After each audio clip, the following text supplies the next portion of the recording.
सावन का महीना शुरू हो चुका है। यह महीना भगवान शिव को प्रिय भी है। भगवान शिव का गंगा जल से जलाभिषेक करने के लिए भोले के लाखों भक्त हरिद्वार से कावड़ लेकर निकल चुके हैं। सावन के महीने में शिव भक्ति का सैलाब उमड़ता है। कई दशकों से सनातनियों को इसने एक सूत्र में बांध रखा है। जिस तरह सावन का शिव भक्ति से गहरा संबंध है, उसी तरह उत्तर से लेकर दक्षिण तक बने शिव मंदिरों में भी एक अनूठा संबंध है। उत्तराखंड में जहां से पवित्र गंगा निकलती है, जिसका जल लेकर कावड़िए भगवान शिव का जलाभिषेक करने अपने अपने इलाके के शिव मंदिरों के लिए निकलते हैं, उसी उत्तराखंड में भगवान शिव के 12 ज्योतिर्लिंगों में से एक केदारनाथ है। और यह ज्योतिर्लिंग दक्षिण भारत के रामेश्वर ज्योतिर्लिंग से एक सीधी रेखा से जुड़ा हुआ है।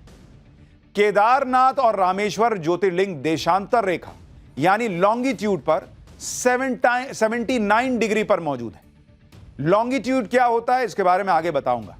इसी लॉन्गिट्यूड पर दोनों ज्योतिर्लिंगों के बीच 5 ऐसे शिव मंदिर भी हैं जो सृष्टि के 5 तत्वों यानी जल, वायु, अग्नि, आकाश और धरती का प्रतिनिधित्व करते हैं।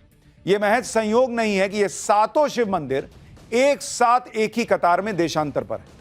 ऐसी मान्यता है कि 2 ज्योतिर्लिंगों के बीच ये 5 शिव मंदिर सृष्टि का संतुलन बनाते हैं। ये सारे शिव मंदिर 1500 से 2000 साल पहले अलग अलग कालखंड में स्थापित किए गए और माना जाता है कि मंदिरों की स्थापना में इनकी एक रेखा में होने का पूरा ध्यान रखा गया और वास्तु के सिद्धांतों के हिसाब से इनकी स्थापना की गई। विज्ञान और सनातन के मेल की अद्भुत महिमा देखिए। केदारनाथ से रामेश्वरम की दूरी करीब 3000 किलोमीटर है।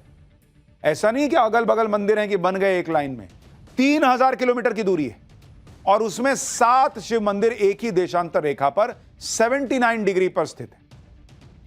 इसलिए यह जो रेखा है, इसको शिव भक्ति रेखा भी कहा जाता है। इन 7 शिव मंदिरों की लोकेशन बहुत ही हैरान करने वाली है।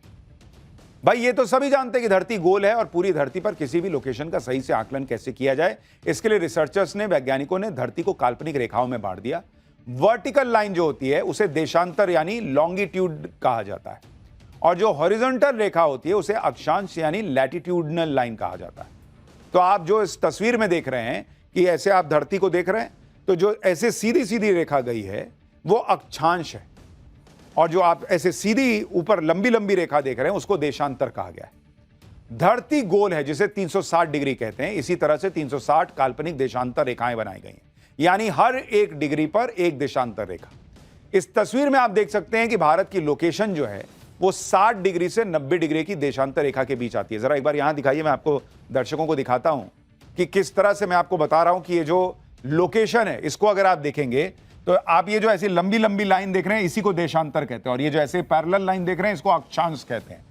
तो जो भारत है, आप देखिए यहां पर भारत है, तो ये आप देखिएगा 60 डिग्री और 90 डिग्री के बीच में जो ये रेखा है यहां पर आप देख रहे हैं, इसके बीच में भारत आ रहा है और इसी में कहा जा रहा है कि ये जो 7 मंदिर हैं शिव मंदिर, ये 79 डिग्री, एग्जैक्ट 79 डिग्री पर सीधी लाइन में ये 7 शिव मंदिर। हैरान करने वाली बात यह है कि ये 7 शिव मंदिर कई शताब्दियों पुराने हैं और उस समय देशांतर और अक्षांश रेखा नहीं होती थी।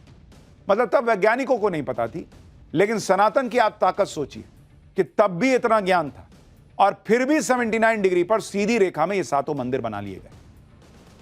केदारनाथ और रामेश्वरम ज्योतिर्लिंग के बीच में एक रेखा पर स्थित शिव मंदिरों की महिमा और यह सृष्टि के किन 5 तत्वों को प्रतिनिधित्व करती है, इसके बारे में आगे बताऊंगा। पहले देखिए कि शिव शक्ति रेखा बनाने वाले ये 7 शिव मंदिर किस तरह एक सीध में बने हुए हैं। केदारनाथ जो कि ज्योतिर्लिंग है, उत्तराखंड के देशांतर रेखा पर 79.06669 डिग्री पर है। श्रीकालहस्ती मंदिर चित्तरू आंध्र प्रदेश, यह देशांतर रेखा पर 79.7037 डिग्री पर है। श्री एकाम्बेश्वराथ मंदिर कांची तमिलनाडु, देशांतर रेखा 79.7036 डिग्री पर। श्री अरुणाचलेश्वर मंदिर तिरुवन्नामलई तमिलनाडु, यह देशांतर रेखा पर है 79.0747 डिग्री पर। श्री जम्बुकेश्वर मंदिर थिरुवनाईकवल तमिलनाडु, यह देशांतर रेखा पर है 79.7108 डिग्री पर। श्री थिल्लई नटराज मंदिर चिदंबरम तमिलनाडु, यह भी देशांतर रेखा पर 79.6954 डिग्री पर। और रामेश्वर ज्योतिर्लिंग रामलिंगम तमिलनाडु, यह देशांतर रेखा पर 79.3129 डिग्री पर। यानी 7 मंदिर 79 डिग्री पर मौजूद है एक लाइन में। शिव शक्ति रेखा में मौजूद 2 ज्योतिर्लिंग और 5 शिव मंदिरों का सनातन में क्या महत्व है, इसके बारे में भी आज आपको बताता हूं। पहला केदारनाथ ज्योतिर्लिंग शिव शक्ति रेखा में पहला शिव मंदिर है और उत्तराखंड के रुद्रप्रयाग में स्थित है।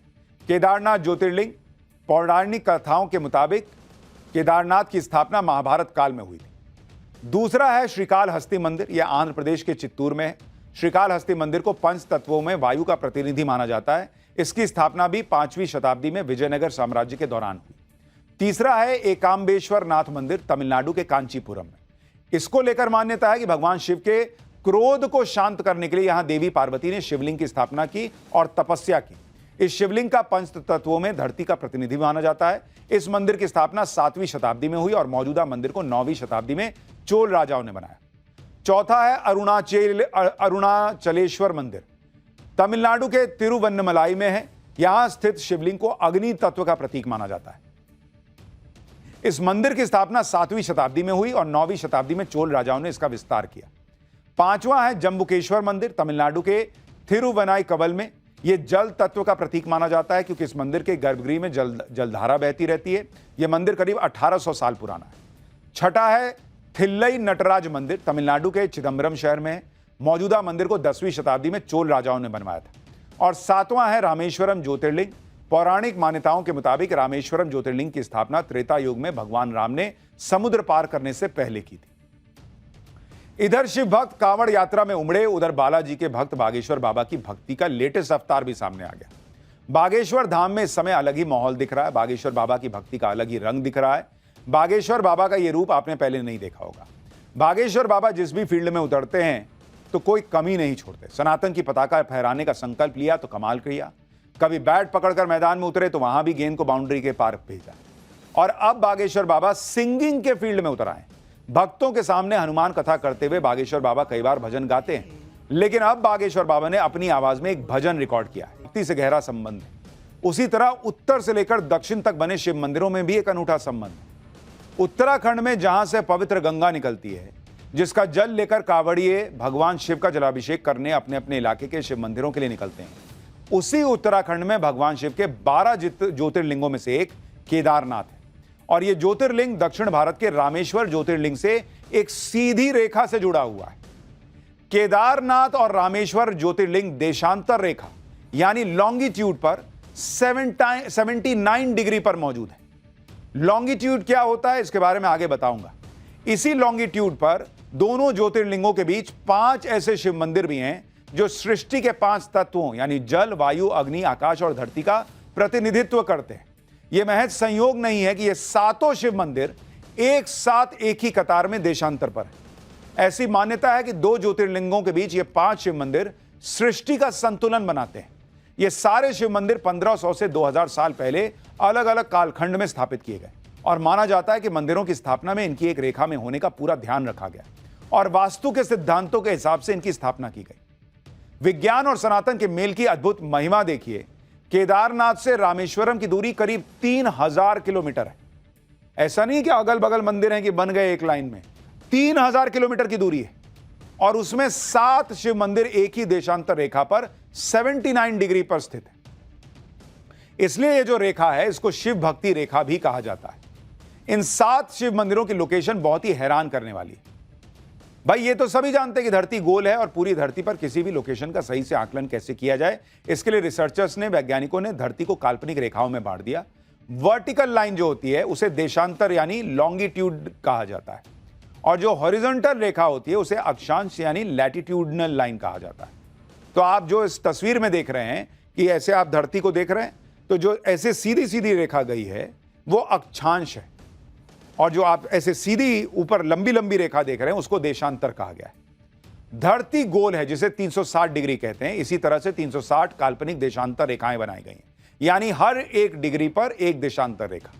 इस तस्वीर में आप देख सकते हैं कि भारत की लोकेशन जो है वो 60 डिग्री से 90 डिग्री की देशांतर रेखा के बीच आती है। जरा एक बार यहां दिखाइए, मैं आपको दर्शकों को दिखाता हूं कि किस तरह से मैं आपको बता रहा हूं कि ये जो लोकेशन है इसको अगर आप देखेंगे तो आप ये जो ऐसी लंबी लंबी लाइन देख रहे हैं इसी को देशांतर कहते हैं और ये जो ऐसे पैरेलल लाइन देख रहे हैं इसको अक्षांश कहते हैं।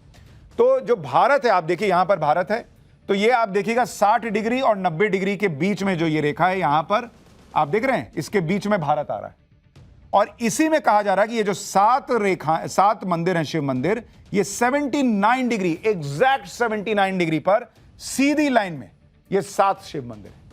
हैरान करने वाली बात यह है कि ये 7 शिव मंदिर कई शताब्दियों पुराने हैं और उस समय देशांतर और अक्षांश रेखा नहीं होती थी, मतलब तब वैज्ञानिकों को नहीं पता थी। लेकिन सनातन की आप ताकत सोचिए कि तब भी इतना ज्ञान था और फिर भी 79 डिग्री पर सीधी रेखा में ये 7 मंदिर बना लिए गए। केदारनाथ और रामेश्वरम ज्योतिर्लिंग के बीच में एक रेखा पर स्थित शिव मंदिरों की महिमा और यह सृष्टि के किन 5 तत्वों को प्रतिनिधित्व करती है, इसके बारे में आगे बताऊंगा। पहले देखिए कि शिव शक्ति रेखा बनाने वाले ये 7 शिव मंदिर किस तरह एक सीध में बने हुए हैं। केदारनाथ जो कि ज्योतिर्लिंग है, उत्तराखंड के देशांतर रेखा पर 79.06669 डिग्री पर है। श्रीकालहस्ती मंदिर चित्तरू आंध्र प्रदेश, यह देशांतर रेखा पर 79.7037 डिग्री पर है।